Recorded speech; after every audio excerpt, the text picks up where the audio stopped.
시편 78편 67절에서 72절의 말씀을 보도록 하겠습니다. 오늘 이 말씀을 가지고 하나님께서 찾으시는 사람, 하나님께서 찾으시는 사람이라는 제목으로 같이 은혜를 나누기로 원합니다. 오늘 본문에는 하나님께서 택하지 않고 버리신 사람과 하나님께서 선택하신 사람과 장소가 나와 있습니다. 하나님께서 버리시고 선택하지 않는 것은 무엇입니까? 요셉의 장막과 에브라임 지파를 선택하지 않았다라고 말씀하십니다. 그렇다면 하나님께서 선택하신 것은 무엇입니까? 첫째는 유다 지파와 시온산을 선택하셨고, 둘째는 다윗을 선택하셨다라고 말씀하고 있습니다. 67절부터 보게 되면 또 요셉의 장막을 버리시며 에브라임 지파를 택하지 아니하시고 오직 유다 지파와 그가 사랑하시는 시온산을 택하시며 그의 성소를 산의 높음같이 영원히 두신 땅같이 지으셨도다. 또 그의 종 다윗을 택하사 양의 무리를 취하게 하셨다라고 말하고 있습니다.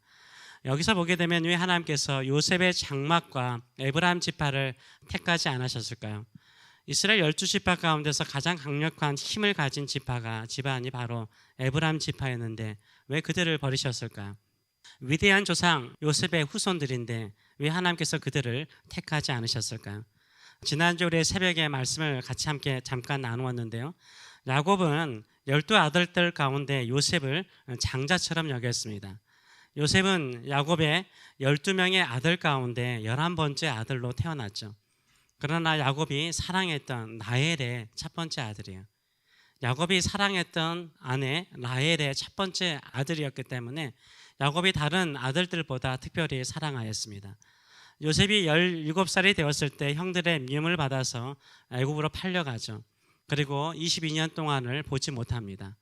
그 기간 동안 야곱은 요셉이 짐승에게 죽임을 당했다라고 생각하고 살았습니다. 그러나 요셉이 애굽의 총리 대신이 된 것을 알게 되죠. 그리고 야곱은 애굽에 내려가서 노년에 요셉의 두 아들을 만나게 됩니다. 므낫세와 에브라임을 만나서 그들을 축복하죠. 이때 장자인 므낫세와 차자인 에브라임에게 손을 어그려서 축복하는데 오른손을 에브라임에게 올립니다. 이것은 므낫세보다 에브라임을 더 크게 높이고 축복하는 것을 우리가 알 수 있습니다. 이렇게 해서 야곱은 요셉의 두 아들 므낫세와 에브라임을요 양자로 삼아요. 이거 아셔야 돼요. 양자로 삼았습니다. 그의 아들로 삼았어요. 야곱의 아들들로 삼았어요. 요셉이 낳았지만 요셉에게 두 분깃을 준 것입니다. 그래서 실질적으로는 이스라엘 지파는 13지파가 되는 거예요. 4지파가 땅을 분배받지 못하고 한 지파가 제외되니까 12지파가 가나안 땅을 분배받게 되는 것이죠. 이렇게 사랑을 받은 것입니다. 이렇게 사랑을 받았는데 출애굽하는 시대에도 에브라임 지파는 강성하였습니다. 가나안 땅에 정착할 때도 에브라임 지파와 므낫세 지파가요 분배받은 땅의 절반을 차지해요. 한번 나중에 지도를 보세요. 절반을 차지하고요. 에브라임 지파는 가나안 땅의 중심부를 차지합니다. 원래 남쪽 유다라든가 시므온 땅은 다 여러분도 성지순례 가보면 알겠지만 거기는 민둥산입니다. 사막과 같은 돌산들이 많은 곳이에요. 가장 중심적인 땅을 차지한 지파가 에브라임 지파였습니다. 또한 하나님의 성막이 있었지 않습니까? 하나님의 성막이 어디에 있었습니까? 실로에 있었습니다. 이 실로는 어느 지파 땅에 있었을까요? 어렵지 않습니다. 어느 지파일까요? 에브라임 지파예요. 에브라임 지파 땅에 실로가 있었어요. 그 실로 안에 하나님의 성막이 있었어요. 그러니까 종교적인 중심지가 에브라임 지파 안에 있었기 때문에 가장 강력한 힘을 발휘할 수 있는 지파가 에브라임 지파였습니다. 여러분도 알다시피요, 모세와 아론은 레위 지파 사람입니다. 그러면 가나안 정복의 지도자였던 여호수아는 어느 지파 사람일까요? 그렇죠, 에브라임 지파예요. 여러분 빠르시네. 에브라임 지파 사람이었어요.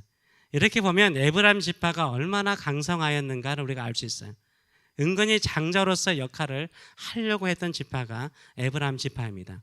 그러나 사사시대를 가면은 이들이 결정적인 순간마다요 에브라임 지파가 생색은 잘 내는데, 힘은 가지고 능력은 있는데 생색은 잘 내요.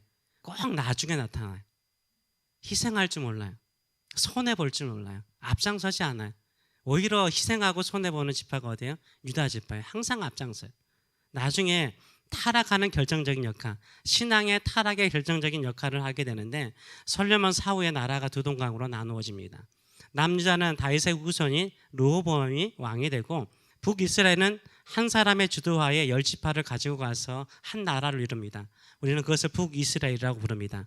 이 사람의 이름이 여로보암입니다. 여로보암은 어느 지파 사람일까요?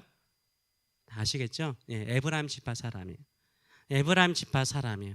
여로보암은요, 이스라엘 사람들이 예루살렘에 가서 다시 예배를 드리다 보면 그들의 마음이 다윗 집안에게 갈까봐 걱정이 되어서 단과 베델의 금송아지 우상을 만들어서 하나님을 예배하고자 하는 사람들의 발걸음을 막아버립니다.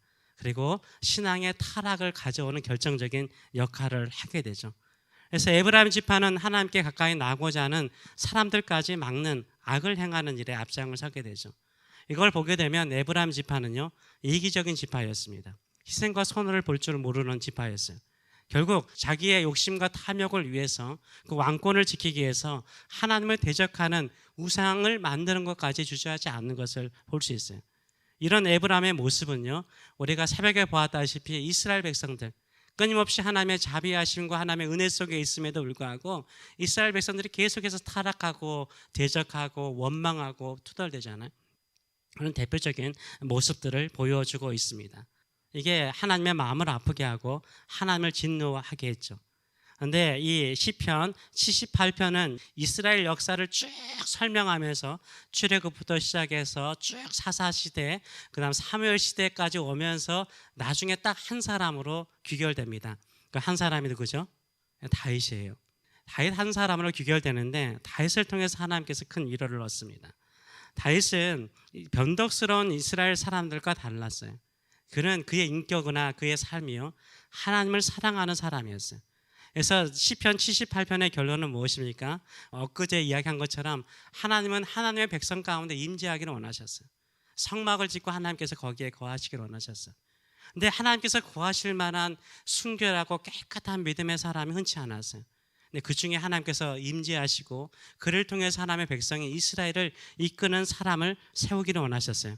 그 사람이 누구라고요? 다윗이었어요. 우리 교회가 하나님께서 임재하기를 기뻐하시는 시온산과 같은 교회가 되기를 원합니다. 우리 모두가 하나님이 임재하기를 기뻐하시는 다윗과 같은 사람 되시기를 원합니다. 이스라엘 백성들은 수많은 반복과 타락 속에서 하나님을 대적했습니다. 하나님께 신실하지 않았습니다. 그러나 다윗은요, 신실했죠. 다윗은 오늘 본문에 나와 있는 것처럼 목동이었습니다. 목동이었고 양의 무리 속에서 생활하는 천한 사람이었습니다. 8명의 형제 가운데서 막내였습니다. 가족에게 어느 누구 하나, 부모에게조차도 사랑을 받지 못하는 아이였습니다. 어릴 때부터 목동으로 생활했던 것으로 보입니다. 하나님께서 다윗을 선택하셨어요. 이스라엘을 먹이는 목자로, 왕으로 선택하셨습니다. 양치는 목동이 하나님의 백성 이스라엘을 통치하는 왕이 될 것을 다윗이 알았을까요? 전혀 한 번도 생각하지 않았을 거라고 생각을 해요. 다윗이 목동으로 있으면서 내가 왕이 될 것이라고 생각 한 번도 하지 않았을까요? 그런데 이 다윗에게는 두 가지 좋은 면이 있었습니다. 이 좋은 면 때문에 하나님께서 다윗을 사랑하셨고 쓰시기를 기뻐하셨습니다. 71절에서 72절의 말씀을 보게 되면 이렇게 나와 있죠. 전양을 지키는 중에서, 전양은 아이를 낳는 거잖아. 어미 양을 말하지 않습니까? 이렇게 잘 양육하는 목동이었다는 것을 이야기하고 있어요. 전양을 지키는 중에 그들을 이끌어 내사 그의 백성인 야곱, 그의 소유인 이스라엘을 기르게 하셨도다. 하나님의 소유와 하나님의 백성인 이스라엘을 기르게 하셨도다. 이에 그가 그들을, 중요한 단어가 여기에 있습니다. 자기 마음에 뭐함가요? 완전함으로 기르시고 그의 손에 능숙함으로 그들을 지도하였도다라고 말하고 있어요. 자기 마음의 완전함, 영어로 보면 알겠지만 integrity of his heart라는 말을 쓰거든요. integrity 뭐 그러죠. integrity, 이게 한국말로는 번역하기가 참 힘든 단어인 것으로 제가 알고 있어요. 이게 완전하다, 신실하다, 변하지 않다, 일관성이 있다, 삶과 말하는 것이 같다, 이런 데 쓰는 단어 중에 하나거든요. 그리고 손의 능숙함이라는 것은 skillful hands라는 단어를 쓰지 않습니까? 재능이 많았다라고 이야기를 하고 있어요. 내적으로는 그 마음이 완전함이 있었어요. 그리고 외적으로는요, 기술이 있었어요. 스킬이라고 그러죠. skillful, 능숙함이 있었다라고 말을 하고 있어요. 아무리 사람이 좋은 인격을 가지고 있어도요, 외적으로요, 좋은 실력과 능력을 가지고 있어야 되는 것을 알 수 있습니다. 하나님께서 양면을 다 쓰신 거예요. 부족함이 없도록 다윗을 쓰셨다라고 말을 하고 있어요. 다윗의 손의 능숙함은 그의 삶을 통해서 우리가 알 수 있습니다. 골리앗을 죽일 때도 돌멩이 하나 잘 던지지 않습니까? 이것은 기술이 있는 사람, 연습을 수없이 해서 기술을 가지 않는 사람은 할 수가 없는 거죠. 전쟁에 능한 장수였어요. 또 한 가지 사람을 다루는 리더십이 뛰어났어요. 다윗의 인생을 보게 되면 다윗은요, 주변에 특별히 적들이 누구냐, 블레셋 사람들은 아니었어요. 최대의 적이 블레셋이었는데 나중에 보게 되면 다윗의 부하라든가 다윗을 호위하는 사람들 가운데 블레셋 사람들이 참 많아요. 원수 같은 사람을 포용할 수 있는 포용력이 있는 사람이었어요. 또 한 가지 우리가 찬양대 보지 않았습니까? 이 행정가였어요. 뛰어난 행정가였어요. 보게 되면 이 찬양대를 반열로 나누고 또 24반열로 나누어 가지고 그 제사장의 업무라든가 찬양의 업무라든가 성전 문지기의 모든 업무들을 얼마나 체계화시키는지 몰라요. 이렇게 보게 되면 뛰어난 행정가였다라는 것을 우리가 알 수 있어요. 이게 다윗은요, 여러 가지 많은 재능을 가지고 있었어요. 단순하게 믿음만 좋은 것뿐만 아니라요, 지혜롭게 사람들을 다룰 수 있는 능력을 가지고 있었던 사람이라는 것을 알 수 있습니다. 그러면 다윗이 이렇게 외적으로는 기술적인 그 능숙함이 있어, 손에 능숙함이 있었고 내적으로는 좋은 인격적인 면들이 있었는데 이것을 어떻게 얻게 되었을까요? 천부적으로 가지게 되었을까요? 천부적으로 그냥 주어진 것일까요? 저는 그렇게 생각하지 않아요. 다윗의 인생을 보게 되면 이것은 계속해서 후천적으로 가지게 된 것이라는 것을 알 수 있어요. 그러면 다윗은 어떻게 이렇게 대학도 안 다녔지? 그냥 무슨 대학이 있어요? 다윗이 누구에게 특별히 어떤 좋은 스승, 알렉산더 대왕은 뭐 아리스토텔에 교육받았다고 그러잖아요. 그런 좋은 스승에 의해서 훈련받은 것도 아니에요. 어떻게 그는 그 좋은 기술들을 개발하고 내적으로 하나님의 앞에서 신실하고 진실된 사람으로 훈련받았을까요? 답은 딱 하나입니다. 왜 그렇죠? 하나님께 예배하는 사람이었어요. 하나님께 예배하는 사람이었죠. 시편을 보게 되면 그 아름다운 시와 그 하프를 통해서 찬양하는 모습들을 보게 되면 들판에서 그는 뭐 했어요? 예배하는 사람이었어요. 예배하는 사람이었어요. 우리 시편을 보게 되면 다윗의 시의 많은 부분들은 그가 쫓겨다니면서 나그네로서 살았던 인생이에요. 근데 그가 예배했다는 것을 알 수 있는 게 찬양 시가 있잖아요. 그것을 통해서 하나님을 찾는 모습들이 나와 있잖아요. 예배를 통해서 그의 인생이 달라졌던 거죠. 이런 좋은 사람을 포용할 수 있는 능력이라든가 하나님을 끝까지 신뢰할 수 있는 이 모든 것들은요, 예배를 통해서 이루어졌어요. 우리가 새벽에 말씀을 나눈 것처럼 신앙의 성숙은 뭐라고요? 하나님을 기억하는 거예요. 하나님을 잊어버리는 사람은요, 하나님께 예배하지 않아요. 예배하면 예배할수록 우리는 하나님의 사랑, 우리 찬양하는 것처럼 예수 그리스도의 십자가의 사랑, 그 완전하신 사랑을 기억하는 거죠. 기억하면서 하나님을 더 섬기게 되고 신뢰하게 되고 그 약속이 이루어지는 것을 보게 되는 거예요. 하나님께서 다윗을 이렇게 아름답게 쓰시는 이 모습들은요, 그가 하나님으로부터 받았기 때문에 이게 가능하다는 거죠. 하나님은 어떤 사람을 사랑하실까요? 내적으로는요, 마음이 완전한 사람이에요. 마음이 변치 않는 사람이에요. 계속해서 대조를 이루는 게 뭐예요? 이 시편 78편에서 이스라엘 백성들의 끊임없는 반역과 대적과 불평과 원망이 계속해서 나오는데 그것을 끊어버린 딱 한 사람이 있어요. 누구죠? 다윗이에요. 다윗은 힘들 때나 어려울 때나 잘 될 때나 하나님께 신실했어요. 하나님을 섬기는 걸 너무 좋아했어요. 하나님께서요, 시온산에 예루살렘 성전을 지으라고 말한 적 한 번도 없어요. 특정한 산을 지정한 적이 없어요. 그런데요, 다윗이 어떻게 해요? 그 법궤를 자신의 궁궐 옆에다 두기를 원했던 거죠. 성전을 짓기를 원했어요. 그런데 하나님께서 사랑하시는 시온산이래요. 다윗의 마음이 하나님을 섬기는 일에, 하나님을 예배하는 일에 진심인 거예요. 완전한 거예요. 완전한 거예요. 정말 진심인 거예요. 그 마음을 하나님께서 받으시고 그 시온산을 선택해서 성전 짓는 것을 허락하시죠. 이것을 보게 되면요, 다윗은 진심으로 하나님을 사랑하는 사람이었어요. 하나님께서 임재하시고 그를 통해서 그의 백성들을 맡기기를 기뻐하는 사람이라는 것을 알 수 있어요. 시편 78편은 그렇게 결론을 짓고 있어요. 이스라엘 백성들을 회복하고 그들을 아름답게 먹이시고 목양하게 만드신 분은 누구신가? 다윗이었다. 그 다윗은 마음이 완전하였고 손에 능숙함이 있었다. 이 모든 것들은 하나님을 예배하는 시원산에 임재하신 하나님을 통해서 주어졌다라고 말씀하고 있습니다.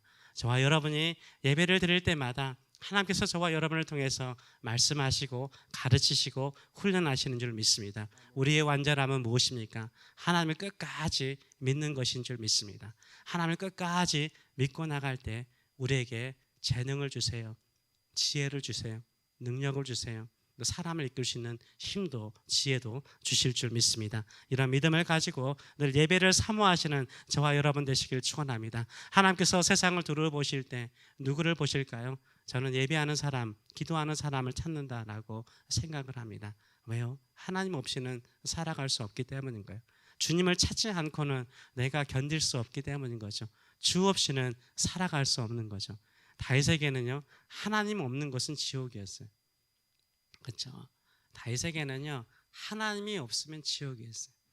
그러나 자신의 광야의 생활이나 쫓기는 생활이나 미친 척하는 삶의 나그네의 삶에도요, 하나님이 계시면 그게 천국이었던 거죠.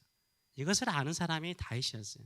저와 여러분이 이런 하나님 없이는 살아갈 수 없고 저는 하나님으로 만족합니다. 이런 믿음을 가지고 예배하시고 주를 찾는 저와 여러분 되시길 축원합니다. 기도하겠습니다. 살아계신 하나님 아버지 은혜를 감사드립니다. 참 사람들이 볼 때에는 별거 아닌 존재인데 들판에서 양을 치는 목동이에 불과한데 하나님의 눈에 확 띄었습니다. 사람들은 변덕스러운데 늘 믿음이 갈대와 같이 흔들리는데 바람처럼 사라져버리는데 잊어버리는데 다윗은 하나님 없이는 살아갈 수 없기에 하나님을 찾았고 경배하고 왕이 되었음에도 불구하고 화려한 왕궁에 홀로 있는 것보다는 옆에 하나님의 성전을 지어서 더 하나님을 가까이 예배하고자 할 때 하나님은 그 마음을 더 기쁘게 받으시고 주의 백성들을 양육하고 키우는데 힘과 지혜와 능숙함을 허락하셨습니다. 오늘도 우리의 마음속에 이런 하나님의 사랑과 임재를 경험하는 우리의 삶이 될 수 있도록 축복하여 주시옵소서. 감사드리며 예수님의 이름으로 기도합나이다. 아멘.